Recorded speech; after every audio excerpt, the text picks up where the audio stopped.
अगस्त माह में एक बार पुनः हम लोग योगेश्वर श्री कृष्ण जी महाराज का जन्मोत्सव मना रहे हैं।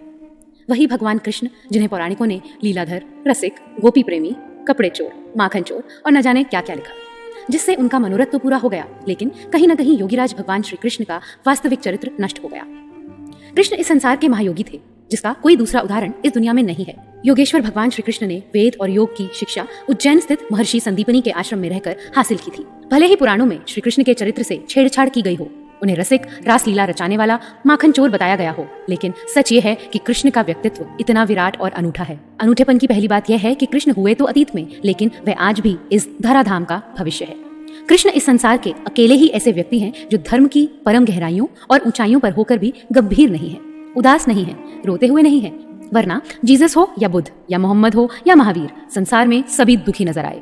यहाँ तक कि अगर कृष्ण को छोड़ दें तो अतीत का सारा धर्म उदास आंसुओं से भरा हुआ है। लेकिन कृष्ण इस दुनिया के अकेले ऐसे योगेश्वर हैं जो सदा हंसते हुए, मुस्कुराते हुए पाए गए। जीसस के संबंध में कहा जाता है कि वह कभी हंसे नहीं। शायद जीसस का यह उदास व्यक्तित्व और सूली पर लटका उनका शरीर ही दुखी लोगों के लिए बहुत आकर्षण का कारण बन गया। महावीर या बुद्ध बहुत गहरे अर्थों में जीवन के विरोधी हैं। कोई और जीवन है, कोई परलोक, कोई लोक है, कोई और मोक्ष है, कहते कहते चले गए। लेकिन कृष्ण अकेले ही इस समग्र जीवन को पूरा ही स्वीकार कर लेते हैं, सभी को आत्मसात कर लेते हैं। कृष्ण दुख को भी स्वीकारते हैं और सुख को भी। किस भ्रम में पड़ रहे हो पार्थ? ये वर्तमान जीवन ही संपूर्ण जीवन है? वर्तमान जीवन संपूर्ण जीवन नहीं है पार्थ। हम थे भी, हम हैं भी और हम होंगे भी। अब रहे ये सुख दुख, तो इनका क्या है? ये तो ऋतुओं की भांति हैं, आते जाते रहते हैं। हे कुंती पुत्र, जो सुख और दुख दोनों ही को समान समझे और उनसे प्रभावित हुए बिना ही उन्हें झेल जाए, वही स्थित प्रज्ञ है और वही मोक्ष का अधिकारी भी है। मात्रा स्पर्शास्तु कौन्तेय शीतोष्ण सुख दुख दाह आगमापायिनो नित्यान तान तितिक्षस्व भारत। शायद यही कारण है कि कृष्ण को छोड़कर पूरी मानवता के इतिहास में कोई नहीं है जो जन्म लेते ही हंसा हो। सभी बच्चे रोते हैं, सिर्फ एक बच्चा मनुष्य जाति के इतिहास में जन्म लेकर हंसा है। यह सूचक है इस बात का कि कृष्ण तो हंसती हुई मनुष्यता को ही स्वीकार हो सकते हैं। इसलिए कृष्ण ही भविष्य का भारत है। हजारों साल के इतिहास में मुश्किल से 10-5 लोग हैं जिनको हम कह पाएंगे कि उन्होंने परमात्मा को पा लिया। एक अर्थ में यह लड़ाई सफल नहीं हुई, क्योंकि अरबों खरबों लोग बिना परमात्मा को पाए मरे हैं। ये दुख की बात है। इससे साफ पता चलता है कि जरूर कहीं कोई बुनियादी भूल थी।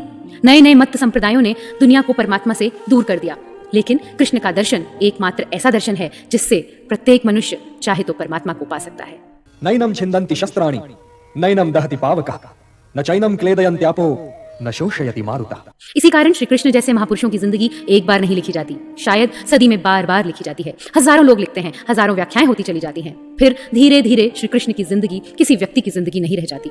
तब श्री कृष्ण पुजारियों के व्यापार हो गए, संस्थाओं की दान पेटियों में कान्हा बन जाते हैं, वे राधा के प्रेमी हो जाते हैं, वे रासलीला के श्री कृष्ण बन जाते हैं, वे गोपियों के कान्हा हो जाते हैं, फिर वे गीता के वो कृष्ण कहाँ रह जाते हैं जो मानवता को कर्मयोग का रास्ता दिखाते हैं। इसलिए पुराणों के चश्मे से श्री कृष्ण को नहीं समझा जा सकता, क्योंकि वहां सिवाय मक्खन और चोरी के आरोपों के अलावा कुछ नहीं मिलेगा। इस्कॉन के मंदिरों में नाचने से श्री कृष्ण को नहीं पाया जा सकता। इसके लिए अर्जुन बनना पड़ेगा, तभी कृष्ण को समझा जा सकता है। जिसे सत्य असत्य का ज्ञान है वही परमात्मा के निकट है। श्री कृष्ण जैसा कोई दूसरा उदाहरण फिर पैदा नहीं हुआ।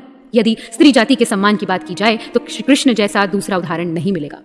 बुद्ध ने स्त्री को दीक्षित करने से मना किया, महावीर ने तो उसे मोक्ष के लायक ही नहीं समझा, मोहम्मद ने उसे पुरुषों की खेती कहा तो जीसस ने उनके बीच प्रवचन करने से मना कर दिया। लेकिन इसके विपरीत श्री कृष्ण ने शायद भूलकर भी जरा सा भी अपमान किसी स्त्री का नहीं किया। जरूर उस समय स्त्री जाति श्री कृष्ण का सम्मान करती रही होगी, लेकिन इन झूठ के ठेकेदारों ने खुद नारी जाति का शोषण करने के लिए योगीराज के महान चरित्र को रासलीला से जोड़ दिया। जो समझने की बात थी उसे कोई समझ नहीं पाया। भला कहाँ रासलीला और कहाँ युद्ध का मैदान? उनके बीच कोई तालमेल नहीं है। इसलिए श्री कृष्ण के एक एक चेहरे को लोगों ने पकड़ लिया, जिसे जो चेहरा अच्छा लगा उसी को छांट लिया, बाकी चेहरों को उसने इनकार कर दिया। जबकि कृष्ण एक ही है, उनका एक ही रूप है और वह है योगेश्वर श्री कृष्ण।